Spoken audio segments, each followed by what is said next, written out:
अपशकुन देखकर महाराज युधिष्ठिर का शंका करना और अर्जुन का द्वारिका से लौटना।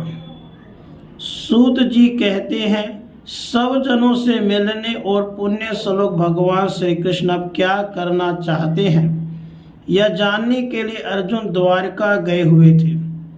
कई महीने बीत जाने पर भी अर्जुन वहां से लौटकर नहीं आए। धर्मराज युधिष्ठिर को बड़े भयंकर अपशकुन दिखने लगे। उन्होंने देखा काल की गति बड़ी विकट हो गई है। जिस समय जो ऋतु होनी चाहिए उस समय वह नहीं होती और उनकी क्रियाएं भी उल्टी ही होती है। लोग बड़े क्रोधी, लोभी और असत्य परायण हो गए हैं। अपने जीवन निर्वाह के लिए लोग पाप पूर्ण व्यापार करने लगे हैं। सारा व्यवहार कपट से भरा हुआ होता है।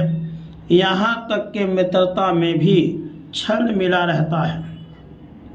पिता माता, सगे संबंधी, भाई, पति पत्नी में भी झगड़ा रहने लगा है।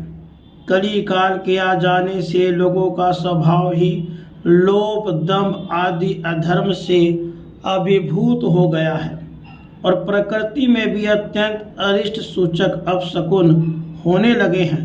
यह सब देखकर युधिष्ठिर ने अपने छोटे भाई भीमसेन से कहा।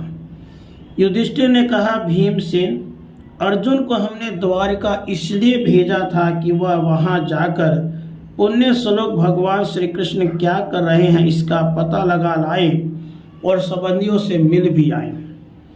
तब से 7 महीने बीत गए किंतु तुम्हारे छोटे भाई अब तक नहीं लौटे हैं। मैं ठीक ठीक यह नहीं समझ पाता हूँ कि उनके न आने का क्या कारण है। कहीं देवर्षि नारद के द्वारा बतलाया हुआ वह समय तो नहीं आ पहुँचा है जिसमें भगवान श्री कृष्ण अपने लीला संग्रह का संवरण करना चाहते हैं। उन्हीं भगवान की कृपा से हमें संपत्ति, राज्य, स्त्री, प्राण, कुल, संतान, शत्रुओं पे विजय और स्वर्ग आदि लोगों का अधिकार मिल चुका है। भीमसेन, तुम तो मनुष्यों में व्याघ्र के समान बलवान हो। देखो तो सही, आकाश में उल्कापात आदि, पृथ्वी में भूकंप आदि और शरीरों में रोग आदि कितने भयंकर अपशकुन हो रहे हैं। इनसे इस बात की सूचना मिलती है कि शीघ्र ही हमारी बुद्धि को मुंह में डालने वाला कोई उत्पात होने वाला है। प्यारे भीमसेन, मेरी बाईं जांघ, आंख और भुजा बार बार फड़क रही है। हृदय जोर से धड़क रहा है। अवश्य ही बहुत जल्दी कोई अनिष्ट होने वाला है।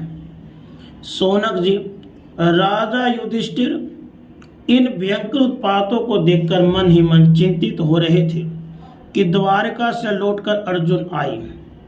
युधिष्ठिर ने देखा अर्जुन इतने आतुर हो रहे हैं जितने पहले कभी नहीं देखे गए थे। मुंह लटका हुआ है, कमर सरीखे नेत्रों से आंसू बह रहे हैं और शरीर में बिल्कुल भी कांति नहीं है। उनको इस रूप में अपने चरणों में पड़ा देखकर युधिष्ठिर घबरा गए। देवर्षि नारद की बातें याद करके उन्होंने सुहृदों के सामने ही अर्जुन से पूछा। युधिष्ठिर ने कहा, भाई, द्वारकापुरी में हमारे सौजन संबंधी मधु, भोज, दरसह, आर्ह, सातवत, अंधक और वृष्णिवंशु यादव कुशल से तो हैं। हमारे माननीय नाना सूरसेन प्रसन्न हैं। अपने छोटे भाई सहित मामा वसुदेव जी तो कुशल पूर्वक हैं। उनकी पत्नियां हमारी मामी देवकी आदि 7 बहनें अपने पुत्रों और बहुओं के साथ आनंद से तो है। राधे कृष्ण।